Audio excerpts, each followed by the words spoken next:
오늘은 과천에 왔습니다. 이 관악산 밑에 멋진 단독주택에 이 화학자의 숙면법이란 이 책을 내신 그 화학자 이석현 교수님, 그 아주대 명예 교수님이신데요. 지금 요즘은 현대인들이 워낙 불면증에 시달리는 분들이 많아가지고 이석현 교수님께서도 본인의 이제 젊어서 굉장히 불면증으로 고생하신 어떻게 보면은 불면증과 투쟁하시면서 자신의 어떤 그걸 극복하는 과정을 그런 과정에서 이제 보통 인문학자들하고 달리 또 화학자로서 또 치밀하게 그쪽 분야를 또 어떤 이과적 그런 그 탐구욕으로 굉장히 열심히 공부를 하시고 하셔서 어떻게 보면 분투기를 이렇게 쭉 정리를 해서 저도 이제 굉장히 인상 깊게 이 책을 지금 이렇게 다 읽어봤습니다. 이 교수님께서도 그 30대 이후 이제 불면증에 시달리면서 숙면법을 이제 연구해 오셨는데, 교수님께서는 불면증에 시달리는 원인을 30대 후반 에이즈에 대한 두려움, 그러면 이제 사람들이 깜짝 놀랄 텐데, 또 50대는 또 성과와 명예에 대한 이제 집착을 꼽으셨더라고요. 그래서 뭐 BK 쪽에 그 분야의 어떤 단장도 하시고 그러면서 굉장히 나름대로 네이처지에도 연구 성과가 세계적인 학술지에도 실리시기도 하고, 그러면서 이제 더 욕심을 내시고, 이제 그러면서, 이제 그때 상당히 이제 불면증에 시달리셨다. 이 책에 이제, 그런 내용까지 이제 고백을 해 주셨는데, 이제 보통 걱정과 불안을 갖는다고 다 불면증을 겪는 것은 아닐 텐데, 교수님의 경우는 기질적 혹은 성격적 혹은 환경적 어떤 원인이 컸습니까? 참 어려운 질문인데요. 제가 사실은 이제 아까 에이즈 공포니 또는 50대 어떤 욕심이 동해가지고 불면증이 왔다고 그랬는데, 저는 그 말씀을 우선 뭐 깊은 강은 사실은 소리 없이 흘러요. 그러면 표면에서 이제 물결을 치고 하는 거는 깊은 강에서 사실은 원인을 찾아야 되는데 그냥 겉에 물결 파동만 보고서는 알 수 없는 거죠. 그러니까 제가 80년대 중반에 이제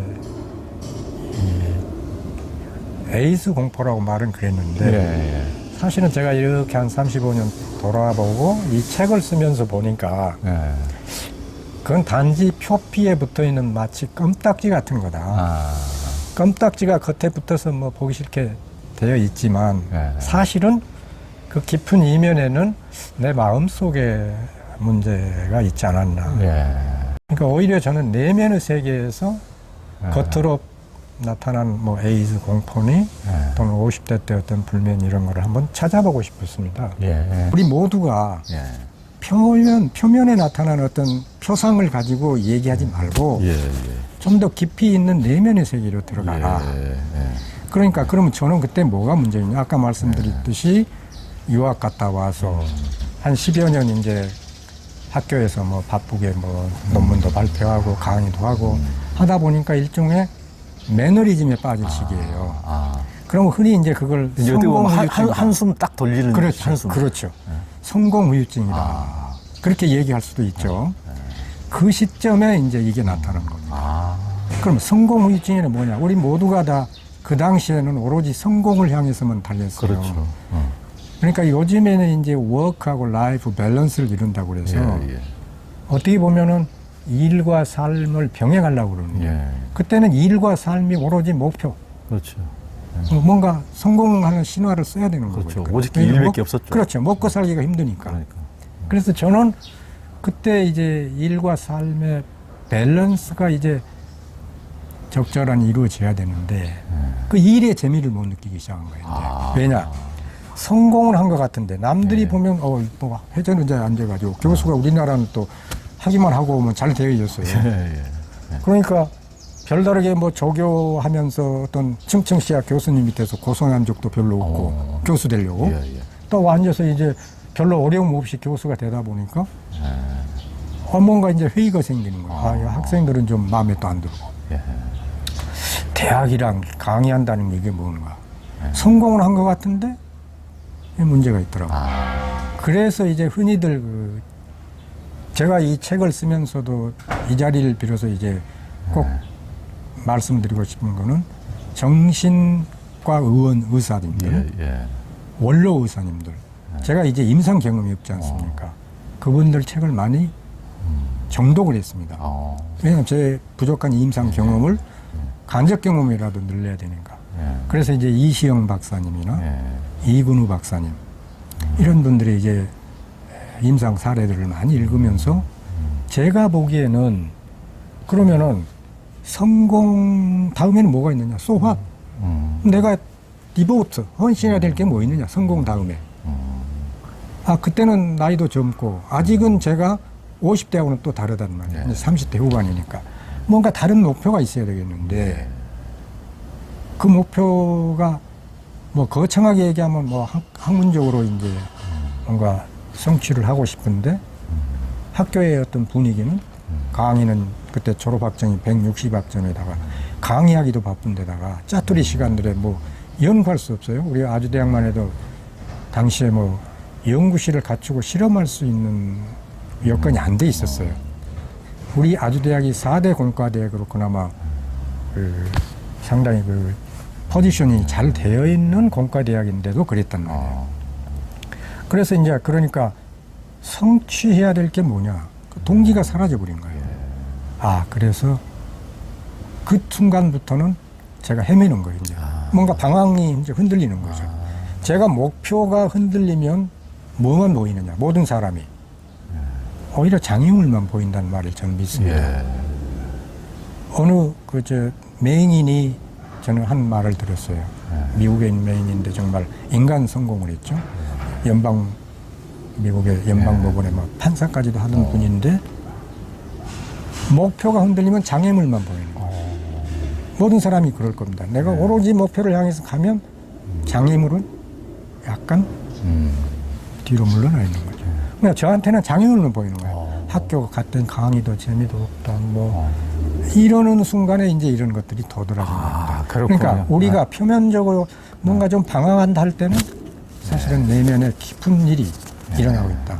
이제 불면증에 시달리면은 보통은 이제 소화장애, 소화도 잘 안 되고 또 보통 뭐 우울증까지 막 동반한다고 그러는데 교수님 경우는 그때 이제 그 책에 언급하신 것은 30대, 50대에 이제 심한 불면증을 이제 말씀해 주셨는데 그랬을 경우 불면증이 심할 때 교수님 경우는 증상이 어땠습니까? 어떻게 나타났습니까?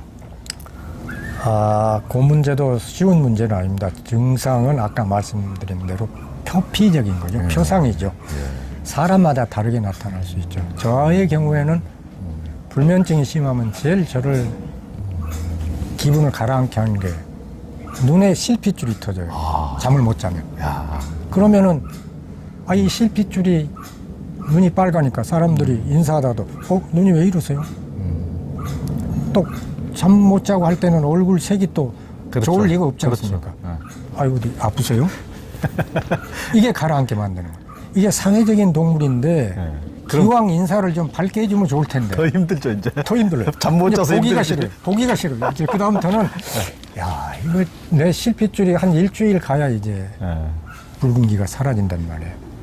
그러니까 이 잠을 못 잤을 때 나타나는 증상은 대단히 많고 그거 일일이 열거할 수가 없죠. 저의 경우에는 신체적으로 이제 이런 변화들이 이제 많았어요. 특히 그 두 번째 이제 소화장애. 저는 불면의 한 70% 이상 은 소화장애에서 왔지 않나. 불면증이 심할 때 증상은 각자가 다르고 다를 수밖에 없고 거기에 주목하지 말고 오히려 증상은 여러 가지 나타나더라도 본인이 잠을 못 잤다면 스스로 내면의 세계로 들어가라. 그럼 이제 이 화학자의 숙면법에서 이 이제 교수님께서 제시하는 여러 가지 이제 다양한 것들이 나오던데 여기에 이 이제 숙면법의 어떤 핵심은 뭡니까? 어떻게 해야 잠을 잘 잘 수 있습니까? 예, 맞습니다. 그게 이제 답은 딱 한 말씀으로 드리면 만병 솔루션은 없다. 만병 솔루션은 없어요. 잠의 세계에서는 뭐 왕도가 없다. 저는 뭐 분명하게 말씀드릴 수 있습니다. 그러니까. 왜냐하면 뉴로사이언스에 나온 이 최근 결과를 보면 네. 사실은 뭐 아데노신이다. 아데노신은 그 일반 영화 같은 데도 많이 나와요. 네. 왜냐하면 심장 쇼크가 왔을 때 그냥 아데노신 주사 한 방에 그냥 돌아다니고 그러거든요. 네. 그 아데노신이 이제 우리 살아나가는데 아주 중요한 에너지를 담당하고 있는데 이런 것들이 뇌에 쌓이고 나고 뭐 잠이 못 온다는 정도만 알았지 구체적으로 쪽집게 찝듯이 딱 뭐 해주면은 좋을 텐데 그런 게 없어요. 네. 그러니까 숙면법의 핵심은 네. 만병통치약이 없다. 그러니까 여기도 이제 다양한 방법을 제시했는데 자기가 나름대로 어떤 이제 심리적인 것을 이제 그 불안을 해소하면서 성장을 해가면서 내공을 길러가면서 이게 이제 해결해 가야지 무슨 딱 하나로 그 어떻게 보면은 사이비 의사는 이제 그 이렇게 쉽게 그냥 하나로 그냥 얘기해 줄 수 있겠지만은 그렇죠. 네, 예, 예, 그게 오히려 더 정직한 네. 이제 말씀이 되겠습니다. 이제 치열하게 이렇게 이제 불면을 놓고 생각하시면서 교수님께서 터득하신 어떻게 보면 인생의 진리나 마찬가지입니다. 예, 예. 예. 그리고 이제 교수님께서는 불면을 치료하는 과정에 그 이 책에도 보면 뇌 가소성에 주목하셨다고 뇌 가소성 얘기를 많이 해주셨는데 뇌 가소성이 무엇이고 뇌 가소성이 불면증 치료에 어떤 영향을 줍니까? 우리 뇌는 아시다시피 뭐 동물적인 뇌도 있고 또 이성적인 뇌도 있고 뭐 여러 가지 3층으로 되어 있다고 그러는데 이 뇌의 요즘 뇌과학의 핵심이 뭐냐? 산 사람의 뇌여야 되지 않습니까? 네. 해부학에서 배우는 죽은 사람의 뇌는 아무리 들여다봐야 네. 마음이 없어요. 예, 예. 그럼 예전에는 몸과 마음이 따로라고 그랬어요. 그러니까 마음이 나가버리면 우리 바디는 시체인 거죠. 네. 물질이에요. 그냥. 예, 예.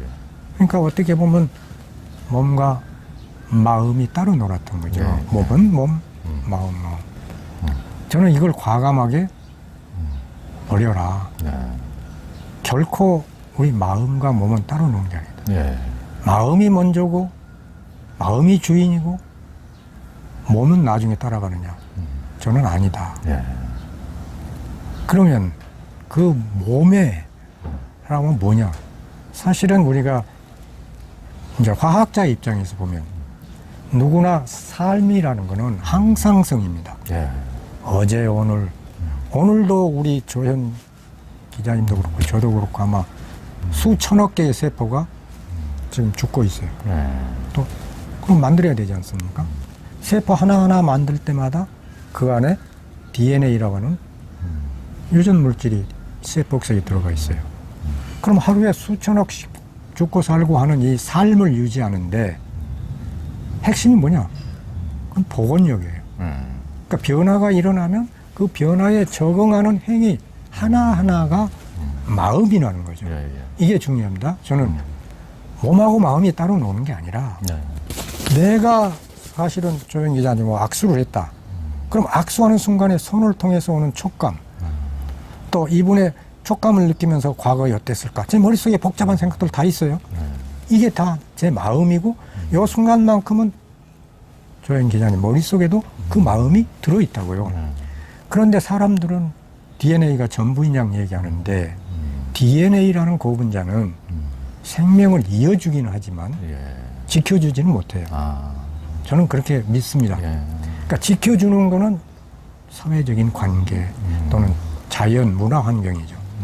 그걸 조금 디테일하게 말씀드리면 우리가 태초에 인간이 태어나가지고 약 35억 년 전에 뭐 생명체가 나오고 불과 뭐 몇만 년 전 뭐 우리 원시 인류 뭐 이런 얘기 하지 않습니까? 그 생명체의 어떤 특징을 들여다보면 동물의 경우에는 동물 먹이를 찾아다녀야 되지 않습니까? 그러니까 먹이를 찾아다니려면 어떻게 돼요? 위험을 무릅써야 돼요. 네. 나무 뺏어갈 수도 있고 나무 걸 뺏어올 수도 있고 자연 환경에 예? 망하면 어디 가서 또 해결을 해야 되고 그래서 그 둘의 환경은 어제 다르고 오늘 다릅니다. 결코 같은 날이 없어요. 화학자의 눈에 보이는 환경은 오늘은 이렇게 바람도 불고 뭐 다행히 땀을 식혀주고 있는 이런 여건이 있는데 그러면 이런 화학자의 눈에 보이는 환경은 매번 달라진다는 거죠. 그럼 그때마다 제 마음을 그냥 USB에 담아가지고 딱 옮겨줄 수 있느냐? 불가능합니다. 그렇죠. 그러니까 마음이 뇌 속에 둥지를 틀고 잡고 있다. 어떤 공간상에. 그건 아닙니다. 그렇죠. 그렇다고 뇌가 없으면 어떻게 됩니까? 당연히 마음도 들어갈 곳이 없지 않습니까? 예, 예. 그래서 과학하는 사람들은 신경망, 그걸 커넥통이라고 그럽니다. 예. 커넥톰. 그 연결 과정 중 어딘가에서 의식이 발현하고 그 의식은 기억 속에서 이루어지는 거예요. 태어나서부터. 그러니까 우리 신경망이 형성될 어렸을 때가 매우 중요합니다. 아까 기질 타고나는 것도 있지만 누가 양육했느냐. 그 양육 받으면서 학습은 어떻게 했느냐. 이게 더 중요합니다. 그러니까 그걸 지켜주는 거는 삶이 그것이 지켜주는 거죠. 그러면 우리가 생각하기에 뇌 가소성은 뭐냐? 뇌라는 게 어제 다르고 오늘 다르다. 왜 가소성이 있느냐? 그래서 그 가소성이라는 말씀을 조금 더 드리면 모든 고음자는 가소성이 있습니다. 모든 고음자 그렇습니다. 살아있어요. 길이 든다는 거죠.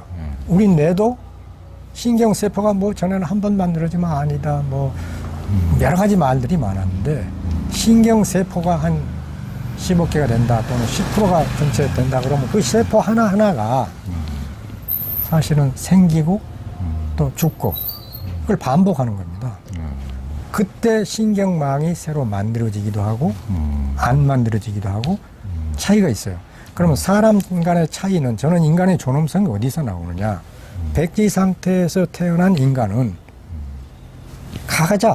자기에게 맞는 방식으로 다 각자의 망이 형성되어 있는 겁니다.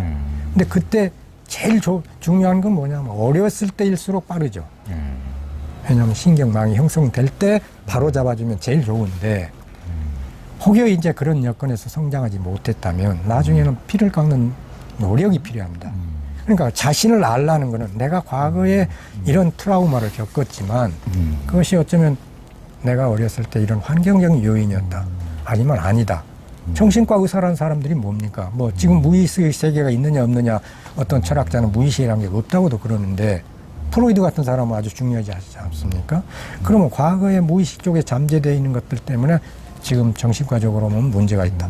이런 얘기들을 많이 하는데 그거 다 잊어버리시고 과거의 나를 훑어보면서 지금 현재 나를 이해해가라는 거죠.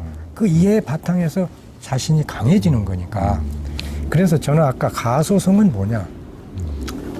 길이 난다는 건데 길 말은 중요한 포인트는 뭐냐. 전기로 흐르다가 연결점에 가서는 화학물질이라는 거예요. 왜 생명체는 뭐 생명체라 그래봐야 지금 식물의 경우에는 의식이 있다고 있는 사람도 있고 그런데 어떻든 동물계에 있어서는 신경계가 있고 그 신경계의 연결은 화학물질이 한다는 거죠. 그럼 케미가 일어나네요. 연결되면서. 당연히 그렇죠. 그게 그 화학 변화의 변화가 일어나는 거죠. 그러니까 그걸 내가 지운다고 그 물질이 없어지는 거 아닙니다. 그러니까 어떤 사람은 부부싸움을 해요. 당신은 맨날 그 얘기만 한다. 안 지워지거든요. 그거 이제 되낼수록 점점 더 강화되는 거예요. 없어지진 않지만 변화는 될 수 있지 않습니까? 그러니까 그것을 변화를 이제 시키려면 새로운 관계를 맺어야 돼요. 그렇지. 특별히 어느 사람을 비난하지 마라. 그 사람 머릿속에는 그게 지워지지 않고 있기 때문에 나타나는 화학 현상인데 저 친구는 맨날 나만 보면 이런다. 이런 스트레스를 받을 필요가 없어요. 제가 제일 강조해서 드리고 싶은 게 뇌 가소성. 나는 그 이혜인 수녀님의 시를 인용인데 내가 행복하다고 말하는 동안은 실제로 행복하고 내 마음속에 세로토닌이 굴려요. 뇌 가소성은 뇌가 바뀔 수 있다. 근데 중요한 거는 마치 우리가 근육도 굳은 근육을 풀려면 무척 힘이 들듯이 가소성이 쉽게 이루어진다는 뜻은 아니다. 부단한 노력을 해야 된다. 그것도 일사불란하게 여러 가지 말과 몸이 따라가 줘야 뇌도 적응하면서 신경세포가 연결이 되는 거다. 아까 말씀드린 우울증을 봤더니 또는 공황장애다. 사회에 만연해 있는 어떤 이런 질병이 뇌 구조가 아니라 연결망에 좀 이상이 있더라. 이럴 때는 우울증은 내가 그 감각적으로 느끼고 하는 부위가 있지 않습니까? 기분이 안 좋다, 뭐 우울하다, 이런 거를 전전두엽에서 이제 판단을 해요. 근데 여기에서 오작동이 생긴다는 거예요. 그러니까 오작동이 생겨서 나오는 이런 병이지, 여기에 뭐 뇌가 특정한 방향의 뭐 이런 세포가 다르다, 구조가 다르다든가 이런 건 아직까지는 발견하지 못해요. 그래서 모든 사람이 뇌 과소성에 주목해가지고 일단은 노력을 하면 긍정적인 방향으로, 예를 들면 노력을 하면 긍정적으로 바뀌고 또 부정적인 생각들을 많이 하면 부정적으로 하고, 그렇게 해서 뇌는 에너지를 전략하려고 보니까 만나는 사건마다 뇌가 특별히 자기가 뭐 뇌가 움직여주는 게 아니라 그냥 습관대로 맨날 부정적인 얘기한 사람은 부정적인 방향으로만 길들여져 있었다는 얘기죠. 그러니까 그런 거를 스스로 파악을 해야 된다. 그런 말씀. 그러니까 뇌 가소성이 있기 때문에 얼마든지 이제 실은 뭐 불면증이라든가 우울증이라든가 심리적인 문제가 있더라도 변화시킬 수 있다는. 그럼요. 것이죠. 한계를 설정하지 말아라. 제가 그렇죠. 뭐 의사도 아니지만 의사들은 뭐 외상후 스트레스 장애다. 그것도 뭐 월남전이라든가 요때 생겨난 용어인데 굳이 뭐 그런 말에 물론 저는 소통을 중시하라고 그랬으니까 병원에 가지 말라는 얘기는 결코 아닙니다. 그렇죠. 상황에 따라서 제가 아까 뒤에도 나오지만 손자병법을 해서 뭐가 중요했냐. 손자병법에 힘이 작은 것이 힘 큰 것에 대항하려면 도망가는 수밖에 없어요.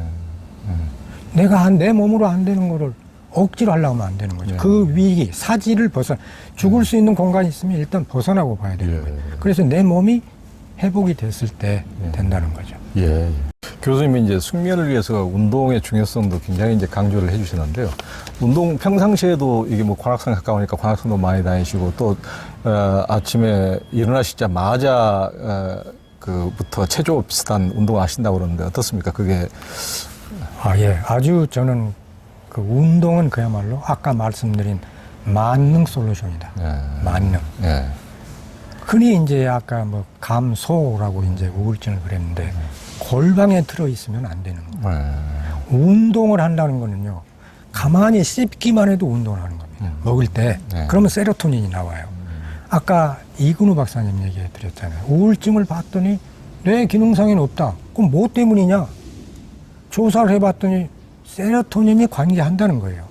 세로토닌을 흔히 뭐 행복 호르몬이다 무슨 세로토닌이 관계한다는 건 확실하게 들려요. 그러니까 분자 차원에서 이 분자가 중요하다는 거 알고 약도 맞지어서 이제 뭐 주입도 하고 그러는데 세로토닌이 문제가 있다. 요거까지는 아는데 이게 높아야 되는지 낮아야 되는지 시소가 오르락내리락 스냅사진 찍어가지고 모른다는 거 아닙니까? 나머지는 누가 해야 되냐?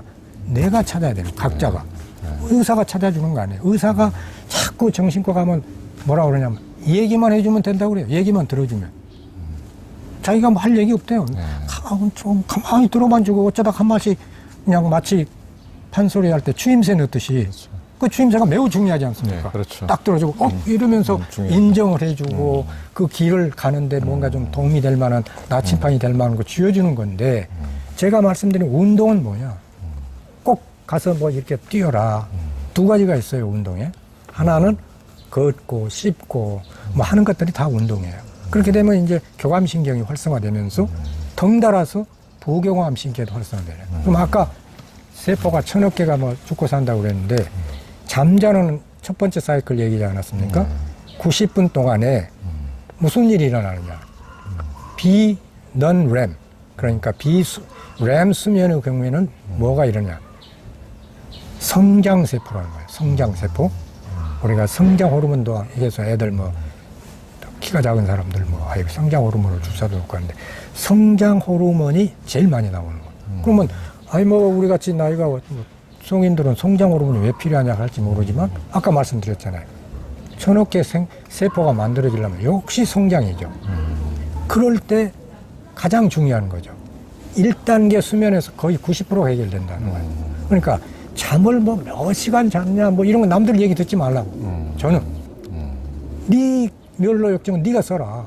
내가 이렇게 해봤더니 저는 저의 경우에는 아까 초벌잠, 두벌잠이었는데 초벌잠만 지나면 별로 부담이 없어요.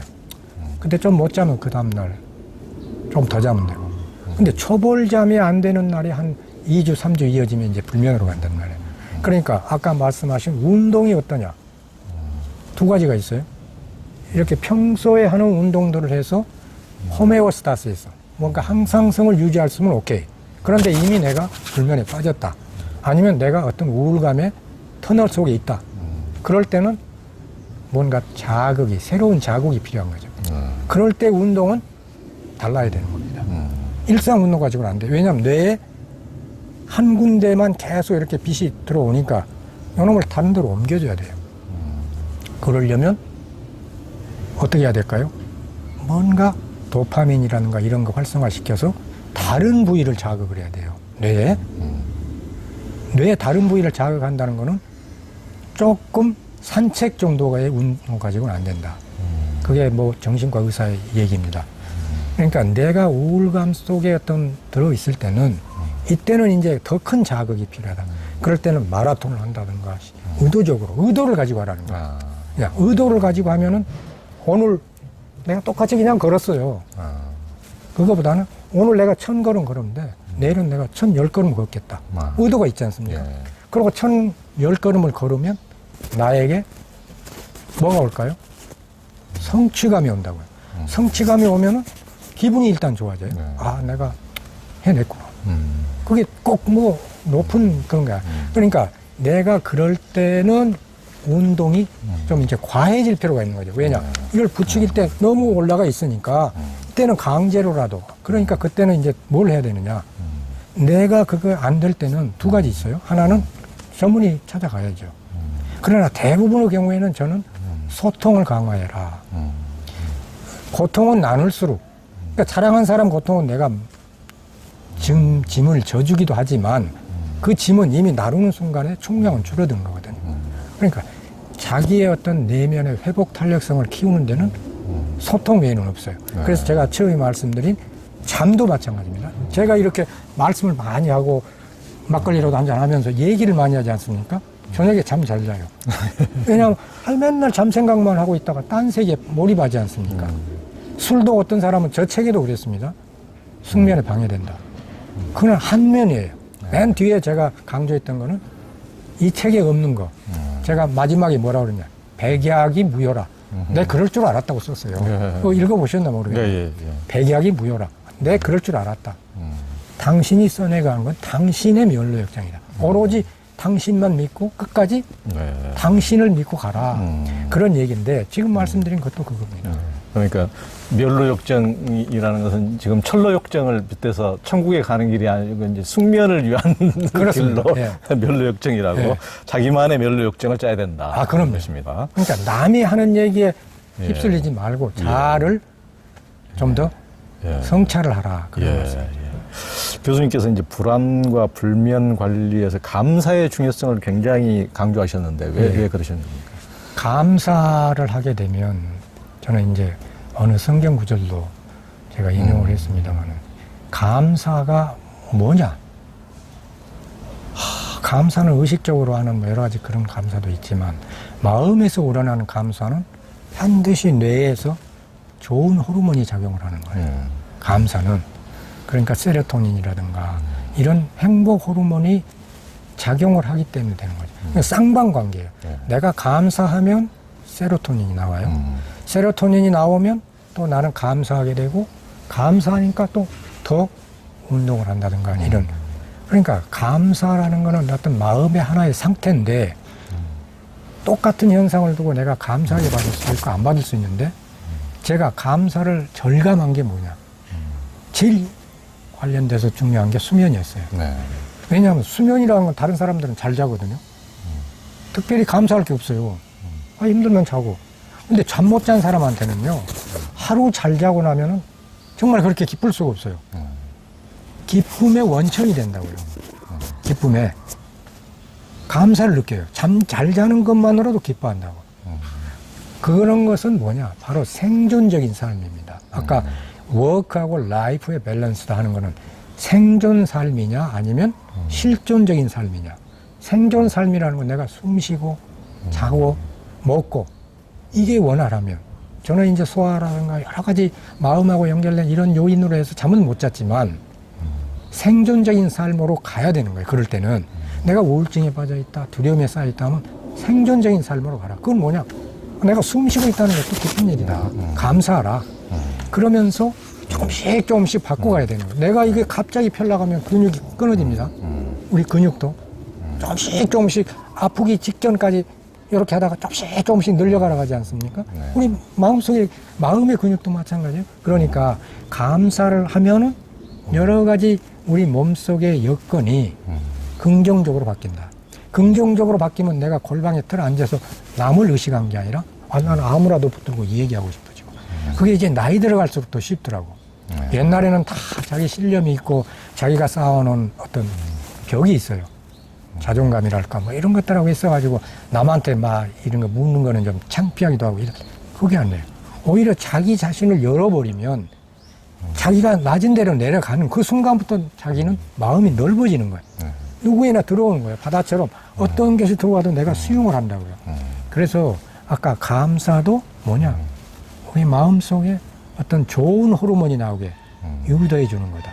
돈 안 들이고 할 수 있는 가장 중요한 게 운동하고 감사다. 저는 그건 뭐 저가뿐만 아니라 지금 뭐 세상에 나와 있는 우리 기자님도 휴식 뭐 이렇게 하시던데 제가 그 다음에 말씀드리려고 하는 게 이제 휴식인데 어떻든 운동하고 감사하고 휴식을 취하는 이런 평범한 생존적인 삶에서 그렇게만 하면 아까 제가 존재 이유를 또 모르지 않습니까? 정체성의 위기가 온다. 세상에 내가 이렇게 살다가 죽어야 되느냐. 뭔가 좀 이루어보자. 그럴 때 이제 성공이 아니라 성장으로 바꿔간다면 매일매일이 다를 수가 있는데 중요한 거는 그런 삶의 어떤 태도가 생존적인 삶이냐, 존재, 어떤 내가 존재함으로써 세상을 이렇게 할 수 있는 어떤 실마리라도 찾아가면서 자꾸 이게 시소를 하는 거예요. 아, 이게 너무 올라가면 안 되는 거죠. 특히 그 요새 기생충에 나오는 봉준호 감독은 과거의 영화를 보면은 어떤 넘지 않는 선이 있다는 거래요. 이제 계급 간에건 또 사회의 어떤 질서 간에건 어떤 선을 넘으면 폭발하는 거예요. 그러니까 감정에도 내성이 있다는 거는 어떤 사람은 아무리 여기서 그냥 내성이 큰 사람은 톨레랑스라고 하지 않습니까? 불어로는 톨레랑스라고 해요. 매우 좋은 말이에요. 그게 어떤 뭐 관용이고 뭐 어떤 뭐 이런 사람 너그럽게 받아들인다는 얘기인데 제가 보기에는 톨레랑스라는 거는 참고 견디는 어떤 그런 특성이라보다는 자기 자아를 넓혀놓은 거예요. 톨레랑스는. 그렇기 때문에 뭐 웬만하는 것에도 충격을 받지 않는 거죠. 그러니까 운동과 감사도 자기가 처해 있는 상황에 따라서 평소에 너무 어떤 일에 중독이 돼가지고 지나쳤다. 그럴 때는 생존적인 삶으로 내려와야 돼요. 잠시 접으라는 거죠. 잠시 접으라는 거는 아 이렇게 평생 내가 하느냐. 그게 아닙니다. 제가 과거에 힘들었을 때 교회에 나가보기도 하고 또 여기 불교에는 재행무상하지 않습니까? 거기에 탐진치라고 있어요. 불교에서 주장하는 게 탐진치의 세 단어의 한자어에는 전부 다 마음이 있습니다. 그러면 과거의 기독교나 불교에서 말하는 그 마음은 그거는 몸과 마음이 따로라고 해서 했는데 동양적인 요즘의 추세는 몸과 마음과 환경이 적극적으로 들어간다는 거예요. 수동적이 아니에요. 제가 환경의 영향을 받는데 환경이 단지 수동적인 게 아니라 적극적으로 개입해가지고 이 마음을 만드는 거예요, 환경이. 그렇기 때문에 운동도 감사도 뇌 효과가 있지만 그 뇌는 뇌 안쪽으로만 국한되는 게 아니다. 제가 그렇게 말씀드리고 싶어요. 예. 그럼 인생에서 이제 불안과 두려움이 교차할 수밖에 없다고 했는데 불확실과 그런 두려움을 어떻게 받아들여야 됩니까? 교수님 개인적으로 이제 불안과 두려움을 극복하기 위해서 어떤 방법들을 쓰셨습니까? 그게 이제 저는 어떻게 보면 완벽성에 좀 매몰돼 있었어요. 네, 완벽주의자시죠? 예, 예. 보통 옛날에 공부 잘하신 분들이 다 그러잖아요. 그래서 제가 이제 기자님이 어디로 오라고 그러면 차를 가져가려면 차를 어디다 세고 해야지? 요거부터 생각을 해요.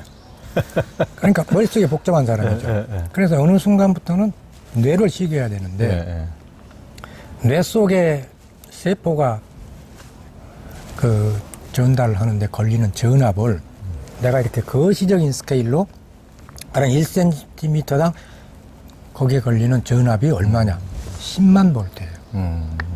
세포 하나에 걸려있는 10만 볼트면 저 어디 댐인가요? 저 제일 큰 뭐 소양강 댐에서 높은 위치 에너지를 갖다가 이제 이용해서 전기를 만드는데 10만 볼트는 더 하잖아요. 내가 뇌를 쉬지 않고 있으면 각성제를 먹고 그냥 잘라고 애쓰는 거예요. 마치 쉬어서 머릿속이 비어야 잠이 오는데 아니란 말이에요. 그러니까 머릿속을 비우는 방법을 전 나름대로 터득한 거예요. 5시 이후 대개는 저는 새벽에 이제 2벌 잠을 자는데 초벌 잠은 꼭 자야 돼요. 그 사이에 한 2-3시간 그때 저는 모든 일을 뭐 완벽주의라면 그날 다음에 있을 일들을 꼽아보는 거예요. 계획도 세우고 특히 논문 쓸 때는 이제 논문의 방향, 특허 내고 뭐 이런 것들을 그때 해요. 의도적으로 한 점심 먹고 나서는 좀 가벼운 대화 또 책을 읽어도 가벼운 나 자신을 알기 때문에 그러면 그때 90분만 자도 제가 뭐 입술이 부르다든가 뭐 몸이 견디질 못하나 이런 적이 없어요. 위안이 되니까. 근데 어떤 사람은 난 4시간밖에 못 잤다. 어떤 사람은 뭐 2시간밖에 못. 이건 그럴 필요 없다. 나한테 맞는 걸 해라. 그래서 저는 스트레스나 미래가 불확실한 것들은 일단 적어놔요. 뇌를 비우기 위해서 기록을 해요.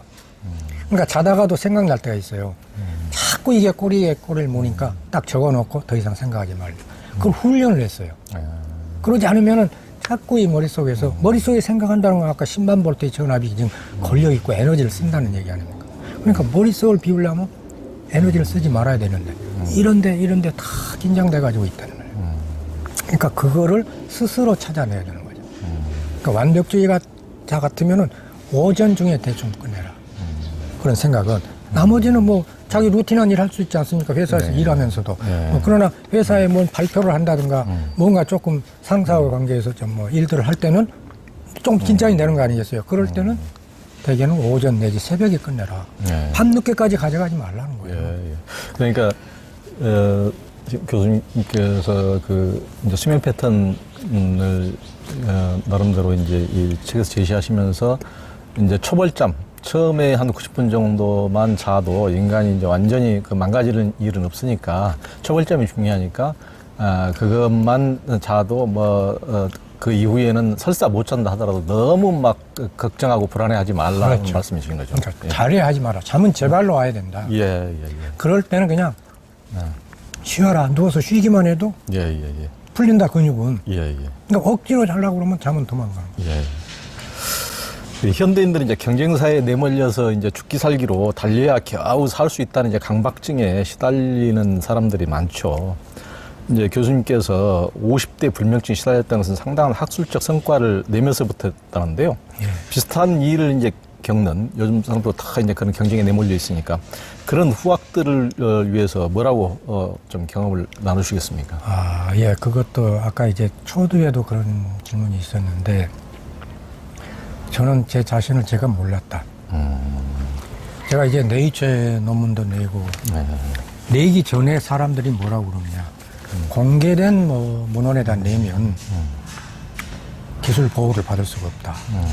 그래서 이제 특허를 내려는데 새벽에 일어나서 맨날 요렇게 써놓으면 어떻게 될까. 뭔가 특허를 죽 써서 개주는 거 아니냐.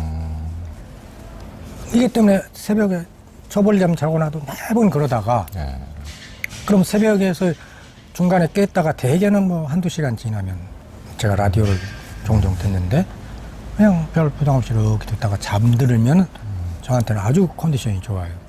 근데 그 생각이 깊어져 가지고 초벌잠 다음 잠이 원활하지 못하면 이제 쌓이는 거야 스트레스가. 그때가 50대 중반이었는데 그때 그 나이에는 사실은 생존적인 삶에 이제 충실해야 될 나이예요. 다시 말하면 내가 어디를 높이 올라가겠다. 뭐 이런 그 목표를 설정해야. 그런데 그때는 제가 뭘 했냐. 그래서 제 업적이 다만 한 줄이라도 교과서에 실리기를 바랐던 거예요. 명예욕이 있었던 거예요. 그게 저는 제 스스로 보면 오버페이스 했다. 제 능력도 모르고 설치됐다. 그 설치된 것이 어떤 사람은 학교에서 보면 요즘 이제 두루마리식 디스플레이 있지 않습니까? 말거나. 그러니까 제가 말한 전기적인 성질의 그 고분자를 회로를 만들면 이렇게 접어도 뭐 상관없는 이런 거. 그러니까 뭐 경제적인 효과는 뭐 몇천억 된다. 더 잠을 못 자는 거예요. 뭔가 욕심도 좀 생기고 또 요 사실에 대해서 이제 학술적으로 좀 명예도 좀 추구해야 되고 그러다 보니까 점점 더 악순환이 있는 거예요. 교수님 이제 수면 패턴 연구하시면서 가장 창조력을 발휘할 수 있는 시간을 말씀하셨는데 언제가 가장 창조력을 발휘할 수 있는 때입니까? 아, 그거는 사람마다 다른데 저는 술을 많이 못합니다. 근데 과거에 우리 화학자들 중에는 코끝이 빨갈 정도로 술을 드시는 유명 화학자들이 있어요. 그러니까 술을 잔뜩 먹고 인사불성된 상태를 지나다 보면 또 그 순간에 좋은 발견을 한 사람도 있어요. 뭐 농담같이 보이지만 저는 새벽 그 초벌잠 자고 90분 90분을 자고 나면은 그 어떤 프롤락틴이라든가 이런 효소가 나와가지고 아주 편안해져요, 마음이. 왜냐하면 근육이 쫙 풀렸고 마음속이 비어있단 말이에요. 그러니까 어떤 논리적인 회로가 잠시 멈춰 있는 거야. 긴가민가 하니까 어떤 바둑을 두실지 모르겠는데 바둑을 두면 딱 모양을 보듯이 전체를 본다. 우리는 좌뇌하고 우뇌가 있는데 우뇌는 전체를 살피고 좌뇌는 판단을 하는 거예요. 이 두 개가 멍석에서 적절하니 어떤 일종의 뭐라 그럴까요? 과거에 옛날에 옛날에 피에르 큐리하고 마담 큐리가 둘이 굉장히 시너지가 나오는 관계 또는 옛날에 그 비틀즈의 뭐 폴 맥카트니하고 또 존 레논하고 사이가 두 사람이 다르지만 서로의 어떤 시너지가 만났지 않습니까? 우리 몸속의 무의식적인 요소하고 내가 이성적으로 이해하려는 어떤 법칙 이런 거하고 교묘하게 두 개가 경계가 없어졌을 때 그때가 제일 그 창조성이 있더라. 저는 그래서 그거를 적어요. 그 순간에. 그걸 딱 그 잠을 또 자야 되니까 디테일함을 안 쓰고 딱 잊어버리면 안 되니까 그 키워드를 딱 적어놨다가 그 다음에 이제 찾아가고 그랬습니다. 그게 하루 이틀이 아닙니다. 그러니까 거의 제가 한 40대부터는 그 중간에 초벌잠하고 두벌잠 사이에 창조적인 뭐 창조라면 창조고 뭐 거창하게 그러지만 지금까지 생각해왔던 것에 좀 색다른 거를 그때 찾은 거죠. 또 손자병법을 통해서 잠과 싸우지 않고 이기는 법을 이제 탐구하셨다고 그러는데 손자병법을 통해서 얻은 것은 무엇입니까? 제가 잠을 못 잤을 때는 사실은 우선 소설부터 읽고 어떤 몰입을 해보고 싶었던 거예요. 몰입을 하면은 자신을 잊어요. 그러니까 잠에서 해방이 되는 거예요, 어딘가.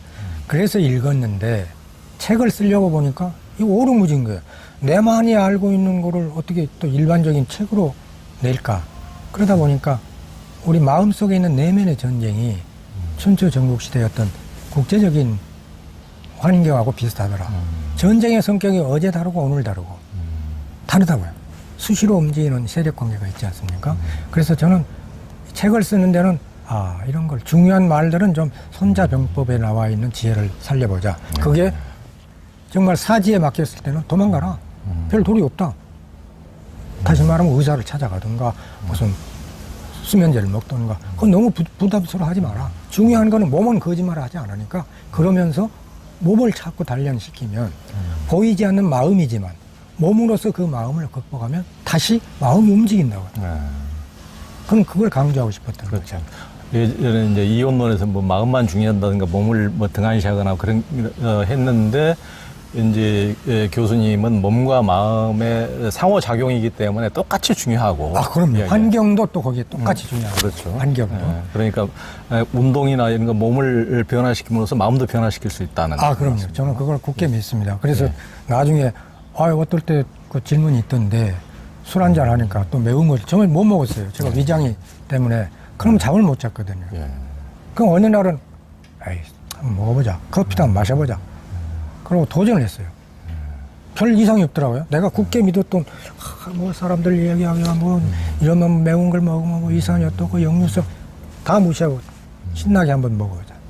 결국 남는 거는 신나게 먹으면 다 괜찮더라고요.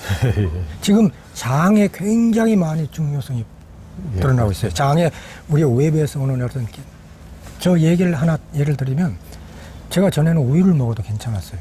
근데 대장 내시경을 하면서 장을 좀 비우고 놨더니 우유만 먹으면 설사를 해요. 세상에 내가 어렸을 때 쌓은 좋은 그 장의 환경이 아니 다른 분들은 그러지 않을 수 있어요. 그러니까 그렇죠. 대장 내시경을 하지 말라는 말씀은 아니고 저의 경험이 그렇다는 거예요. 그럼 우리 장 속에서 세로토닌의 90%가 만들어진단 말이에요.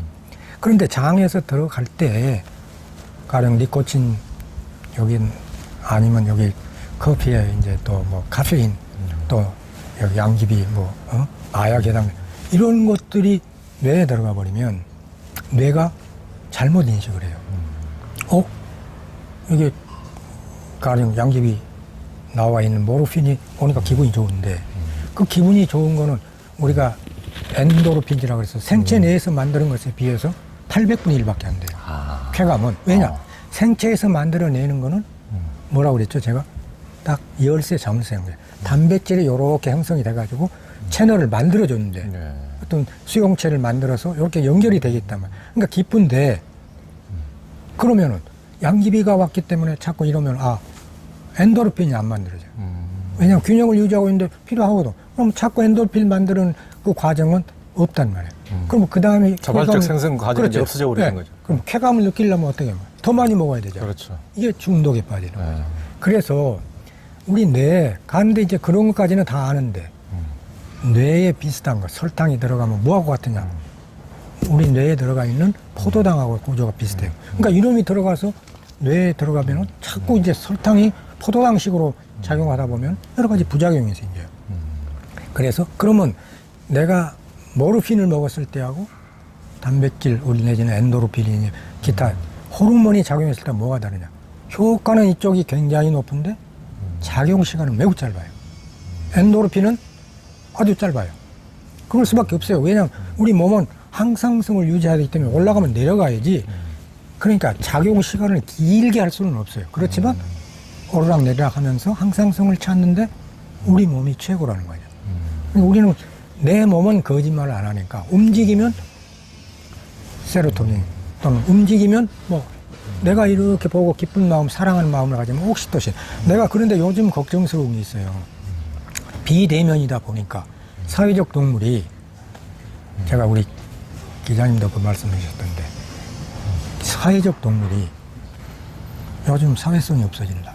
맨날 휴대폰으로 고립돼가지고 이거 보고 있지. 악수하려면 부담스러워요. 뭐 또 균이라도 옮기냐. 그럼 어떻게 해야 되느냐. 또 요즘에는 또 젠더 문제가 있지 않습니까? 성. 이게 아주 우리나라 굉장히 힘들어요. 그럼 의사가 환자를 볼 때 여자 환자를 보면 또 오해받지 않을까. 저는 좀 지성인들이 너무 극단으로 흐르지 않도록 제일 늦게까지 죽기 전까지 살아있는 감각은 피부예요. 접촉이라고. 제가 이렇게 한번 손 들어보세요. 이렇게 하면 이 사이에 이런 유대 관계가 맺어진다고요. 손에 있는 걸 놔야지 내가 손을 잡을 수가 있어요. 그러니까 기도할 때도 그런 거라고 그랬는데 요즘 그 돌아가는 형사를 보면 너무 고립되어 있는 감이 없지 않아 있다. 그래서 잠 못 자는 사람들이 많고 그러는데 그럼 어떻게 적극적으로 사회 속으로 들어갈 수 있느냐. 어려운 문제예요. 그렇지만 좀 사회가 너무 극단으로 흐르지 않도록 했으면 좋겠다. 나쁜 말로 우리 기자님도 아까 소 닭보도 돼야 되느냐. 그럼 어떻게 생존의 삶에서는 남자가 여자를 보고 소 닭보도 하면 되겠습니까? 다른 감정도 생겨야 정상 아닙니까? 근데 그 선을 어디까지 설정해야 되냐. 사회가 좀 그 관용, 톨레랑스가 좀 높아졌으면 좋겠다. 이 관용의 폭이 조금 너무 높아져서 폭발하지 않게 그런 걸 우리 기자님께서도 좀 앞장서서 전도를 해주시면 우리 세상이 더 좋은 세상이 되지 않겠느냐. 닫힌 세계에서 조금 소통의 세계로 이렇게 연결을 이제 끊어진 세계에서 더 연결된 세계로 그럼요. 이렇게 어떤 식으로 좀 그렇게 변화되기를 바라시는 마음 그건 저도 참 많이 공감이 됩니다.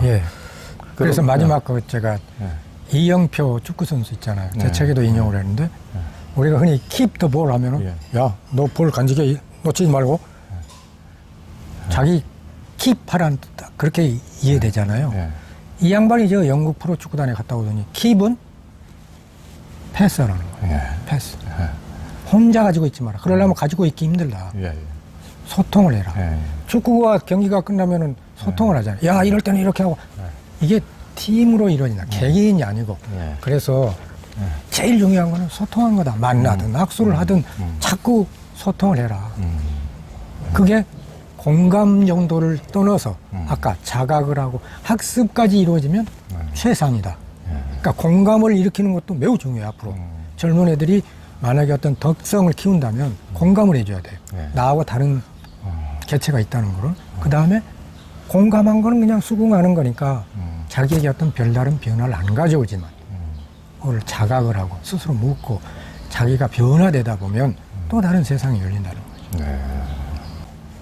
그 호르몬과 수면 상황이 어떻습니까? 아, 그거는 이제 책에다가 자세히 제가 언급해 놨는데 그건 뭐 그 책들 제 책뿐만 아니라 나와 있는데 이제 주로 저는 그 손자병법에 얘기하면서 수면성 할 때 제일 중요한 거는 이제 멜라토닌이다. 멜라토닌은 이제 밤에 나와서 잠을 이루게 하는 건데 그건 낮에 각성을 하면서 세로토닌이 만들어져야 그 세로토닌에서 멜라닌으로 간단 말이에요. 그러니까 오전에 운동을 굉장히 중요하고 햇빛 받으면서 하라는 얘기죠. 근데 그게 결국 멜라토닌까지 오는데 그 우리가 디테일한 건 몰라도 되는 거죠. 멜라토닌이 나이에 따라서 지금 50대 되면 거의 안 나와요. 그러니까 생리적인 변화를 여러분이 안다면 내가 왜 잠을 못 자, 무슨 병에 걸렸냐 이게 아니라 내가 노화해 가면서 수능해 가는 거죠. 그러니까 50대에는 자연적으로는 생성이 안 되지만 그래도 햇빛을 쐬면은 받아들일 수 있지 않습니까? 그래도 안 됩니다. 그럼요. 그렇죠. 그럴 때 이제 세로토닌이 만들어지니까 그렇죠. 없는 멜라토닌도 작용을 하겠죠. 생성이 되고 그러다 보면 잠이 드는 거예요. 그러니까 토막잠이라도 이제 나이 들어가면서 많이 자는 거는 어쩔 수가 없어요. 그러니까 멜라토닌을 저는 사서 먹을 수 있는 건 도움 못 받았어요. 멜라토닌 먹고 뭐 해외여행할 때 뭐 먹어봐라 하는데 저는 별 재미를 못 느꼈어요. 그건 생체 내에 멜라토닌 같은 걸 인위적으로 뭐 먹어서 어떤 체계를 저는 바꾸고 싶지 않았고 그 대신에 몸을 움직이는 거죠. 그래서 이제 호르몬에 관련되는 거 뭐 여러 가지 호르몬들이 있는데 그냥 크게 보면은 그 호르몬에 너무 집착하지 말고 나이에 따라서 이런 변화되는 거니까 나이에 맞게 수능해 가라. 그 말은 생존적인 삶과 어떤 실존적인 삶이 젊었을 때는 실존적인 삶이죠. 뭔가 신념을 가지고 일을 하잖아요. 그럼 저같이 이제 나이가 들어간 사람은 생존적인 삶에 그냥 전형적으로 세월 따라 그냥 사는 거죠. 전형적으로. 그렇게 해서 우리 몸은 교묘하게도 균형을 이루게 돼 있다고. 그러니까 나 늙어서 멜라토닌이 안 나오는데 삶 자체가 이제 생존적인 삶에 충실하다 보니까 좀 긴장이 줄어드는 거지. 아니 뭐 오늘 못 잤으면 아니면 뭐 그럴 수도 있죠. 그럼 어쩔 수 없잖아요. 아침에 일어나면 저는 다리나 이런 데 아파요. 그러면 일어날 때 제가 숙면에 3개를 금했어요. 이게 결론입니다. 금한 상황 6개는 권하고 3개는 금했는데 첫째가 잠을 자려 하지 마라. 잠이라는 거는 시간에 묶여 있으니까 몇 시에는 자야 되는데 내일 일을 하려면 이래야 되는데 요게 강박관념으로 따라다니기 때문에 잠을 자기 위해서 명상을 한다? 불가능. 잠을 자기 위해서 음악을 듣는다? 불가능. 잠을 자기 위해서 책을 읽는다? 불가능. 왜냐? 시간하고 묶여 있어서 그 시간에 다가오면 우리 몸은 각성을 하는 거예요. 그렇기 때문에 차라리 포기하고 그냥 잠은 올 때를 믿어라. 끝까지 당신 믿어라. 그게 첫 번째 금하는 겁니다. 잠을 잘 생각하라. 두 번째 금하는 건 두려워하지 말아라. 평온이라는 거, 피스, 평화라는 건 뭐냐? 두려움이 없으면 되잖아요. 두려움은 미래에 일어난 일인데 현재에 충실하라는 건데 쉽지는 않지만 아까 제가 명상 얘기를 하는데 우리 기자님 잘 아실 거 아닙니까? 호흡이 매우 중요한 거죠. 호흡이. 그럼 저는 이제 어떻게 하느냐? 발끝에서부터 이렇게 호흡을 따라서 근육을 풀어주는 거예요. 그래야만이 호흡하고 연계되지 않은 어떤 행동들은 제가 별로 그 효과를 못 본 것 같아요. 그래서 누워서라도 호흡을 일부러 몇 대 몇으로 해라, 네 배 뜰 때는 해라. 이거 다 잊어버리고 그냥 발끝에서부터 이렇게 숨이 이렇게 따라서 올라왔구나. 이 생각만 하고 가만히 있는 거예요, 저는. 그런데 두려워하지 않는 것도 거기다가 충실하다 보면 어느새 내일 일은 내일 하지 이런 생각들이 떠오른다고. 그게 두 번째가 두려워하지 말라. 세 번째는 뭐겠습니까? 의미를 묻지 말아라. 특히 제가 우울감에 지배했던 기간 한 6개월 됐는데 제가 그 당시에는 병원에 가진 적이 없어요. 그때는 뭐 우울증이란 말이 별로 나돌지 않을 때예요. 근데 지나고 보니까 아, 내가 그때는 우울감에 잡혀 있었구나. 그때 제일 먼저 떠오른 게 삶의 의미가 없다는 거예요. 야, 이거 왜 살지? 사람 만나기도 싫고. 그래서 아, 삶의 의미를 묻지 말아라. 그게 첫 번째입니다. 의미를 묻지 말라는 거. 의미라는 건 파악하기 매우 힘들어요. 그러니까 과정으로 보면 역정이라 멸로 역정. 지나온 길을 보면 어느 순간에는 꽃봉오리였지만 어느 순간에는 깊은 골짜기였단 말이에요. 그러면 이렇게 돌아오면서 이게 의미가 나타나는 거지. 지금 뭘 의미를 추구하려고 막 이렇게 교감신경을 활성화하면 안 된다. 이때는 의미는 내려놔라. 의미 내려놓는 말이 뭐겠습니까? 너 세상에 태어났지만 그냥 저 산속에 묻혀 사는 것처럼 생존의 삶에 충실해라. 우리 월든 뭐 가령 옛날 그 책 있지 않습니까? 데이비스 로우. 네. 그 사람이 뭐 했습니까? 아무 한 일 없지 않습니까? 2년 동안 뭐 숲속에서 오두막 지어놓고 그러면서 자기는 굉장히 좋은 일을 많이 했다고 생각하는 거예요. 그러니까 내가 보기엔 뭐 의도적으로 하려는 거 다 지우고 삶의 의미를 묻지 말아라. 그게 6개월이든 1년이든 좋다. 그 다음에 이게 시간이 걸리니까 최소 3개월에서 6개월은 걸리니까 그 후에 몸이 좀 컨디션이 받쳐주면 몸은 속이지 않으니까 그때 다시 의미를 추구하면서 살아라. 네. 그런데 우울감에 잡혀 있을 때는 본질적인 변화가 필요해요. 이 나무를 보십시오. 나무의 가장 중요한 게 뭐겠습니까? 잎사귀예요. 잎사귀가 뿌리까지 연결이 된다고요. 잎사귀가. 그럼 겨울에 나무가 살려면 잎사귀를 버려야 돼요. 그 잎사귀는 나무를 살리기도 하고 자기를 살리는 거예요. 가장 본질적인 것을 버려야 돼요. 그러니까 내가 가장 중요하다고 생각한 거. 시간을 살리되 다른 거는 다 버려라. 네가 추구하는 거 일단 다 내려놔라. 그냥 현재의 삶, 시간에 충실해서 이 시간만큼은 내가 이렇게 만물에 한나눠서 평화롭게 지내는 게 최고다. 이런 생각을 가져야지. 아, 이거 뭘 하겠다 이러지 말라는 의미를. 그다음에 6권은 첫 번째가 리듬을 지키고. 그건 뭐 우리 생체가 그렇게 되어 있으니까. 그다음에 바디 템퍼러처가 있어요. 온도를 심부의 온도하고 표면 온도가 다릅니다. 사람들이 생각하기에 막 목욕하고 나면 잘 잘 것 같은데 못 자요. 피부의 온도가 너무 심부의 온도하고 차이가 나면 잠을 못 잡니다. 피부의 온도가 낮아져야 되는데 이 낮아지는 건 주로 통로가 손과 발이에요. 그러니까 손발을 따뜻하게 해주면 피부의 온도가 내려가는 거예요. 그러니까 옛날 우리 조상이 추운 데서 일하다가 이불 속에 들어가면 따뜻하면서 이제 심부의 온도가 내려간다.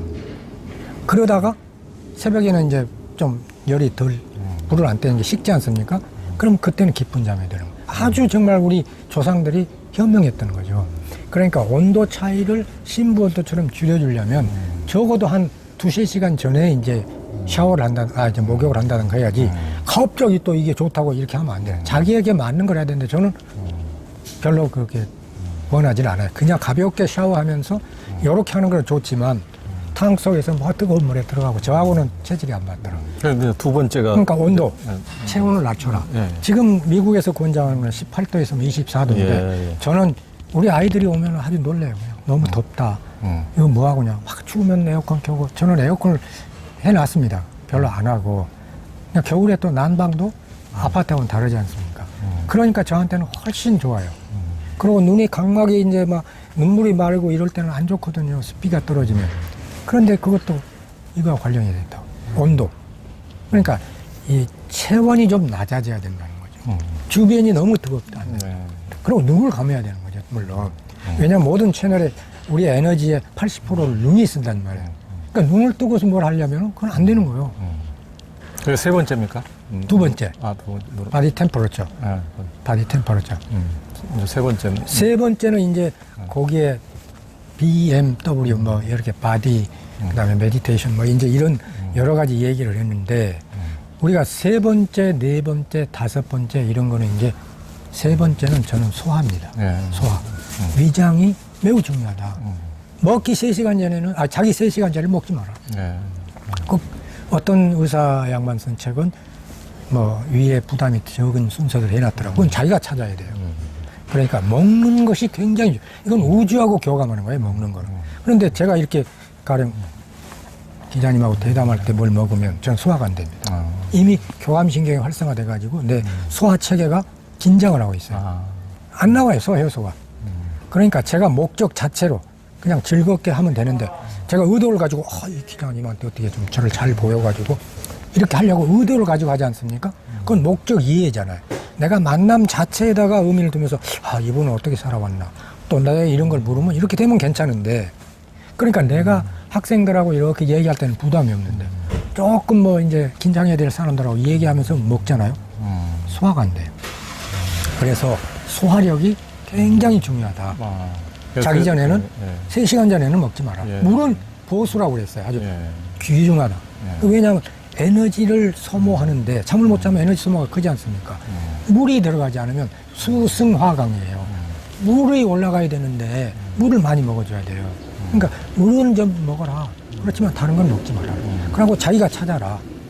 그러니까 먹는 게 중요해요. 소화가 4번째. 네. 그러니까 먹지 말라. 이제 아까 소화를 뭐 이제 이렇게 4번째, 5번째는 이제 마음가짐.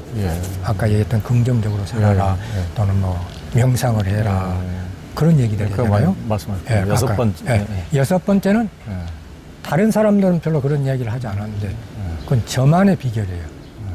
저는 못 자는 날이 너무 많았기 때문에 그렇다고 아주 심각하게 뭐 수면제를 먹거나 뭐 그런 적이 별로 없어요. 제가 수면제를 먹을 때는 얼마 전에 나이 들어서도 좀 먹은 적이 있어요. 제가 탈장 수술도 받고 또 나이가 들어가니까 체력이 못 받쳐주는 거예요. 조금만 못 자고 예전 젊었을 때처럼 하려고 보니까 여기저기가 안 되는 거야. 그래서 한 며칠 이제 수면제 도움을 받아서 했는데 그때 탈장 수술도 했죠. 그다음에 죄송합니다만은 여기에 늙어가니까 전립선의 남자들 하루날 딜을 먹으라고 그러는데 이 몸에 체온이 안 떨어지는 거야. 그렇다고 체온이 뭐 37.5 올라갔다는 얘기가 아니라 이 몸에 열감이 느껴지고 침대에 들어가도 좀 체온이 떨어져야 되는데 안 떨어지더라고요. 그래서 제가 그 약을 끊어버렸어요. 그랬더니 잠을 잘 잔단 말이에요. 그러니까 뭔가 원인이 있을 때는 이 나이에도 잠을 못 자요. 그럴 때는 간단하게 그냥 수면제로 해결하면서 원인을 찾아서 제 몸을 돋운 거죠. 그래서 그럼 그때 중요한 게 뭐냐. 잠을 못 자고 웬만큼 수면제 먹을 정도가 아니라면 일어날 때 플레전틀리 기쁘게 일어나라. 저는 이제 속이 더 불어가거든요. 일어날 때. 그럼 기분이 안 좋아요. 위장 때문에. 근데 조금 적게 먹거나 배고파서 있을 때는 별 부담이 없단 말이에요. 그러니까 여기가 덥부룩하고 또 이런 데가 아프고 이래요. 한 30분 동안 잠도 못 자고 컨디션도 안 좋은 거예요. 기분이 다운된다. 그런데 첫 30초, 그 다음에 그 30분 깨어날 때에 기쁜 마음으로 하라는 거예요. 그걸 대응적 사고라는 거예요. 설사 못 잤더라도, 내일은 더 자겠지. 오늘 뭐 나만 그렇겠는가. 또 이런 일이 있을 때 참 잘 자는 것도 또 사람이 아니지. 이러면서 일어나서 30분 동안 운동을 하다 보면 하루가 별로 잠에 대한 부담을 느끼지 않으면서 열린다고요. 근데 잠을 못 잤지? 오늘 저녁 잘 자야지. 벌써 이런 생각을 하면 대응적 사고를 하는 게 아닙니다. 잠에 이제 벌써 매몰되기 시작하는 거예요. 그래서 일어날 때의 30분. 이때는 다른 어때보다 잘 때도 물론 마음을 정리하는 게 필요하지만 기도를 하고 무슨 뭐 마음을 위안을 정하고 기록도 해놓고 해서 뇌를 비우는 게 필요하지만 뇌를 비우라니까 현재를 살려면 일어날 때는 최소한 기쁜 마음으로 일어나라. 잠을 못 잤다 하더라도 그래도 잘 만큼 잤다. 내 몸 컨디션 이만하면 뭐 괜찮네. 이렇게 하고 하루를 보내야지. 왜 이러지 하면서 그게 쌓이면 안 좋더라. 그러니까 조금 설사 못 잤다 하더라도 기쁜 마음으로 일어나라. 그게 저한테는 매우 유혹이 됐어요. 그래서 6가지 3개를 금하고 6가지를 권하는 거를 평소에 실천해서 해라.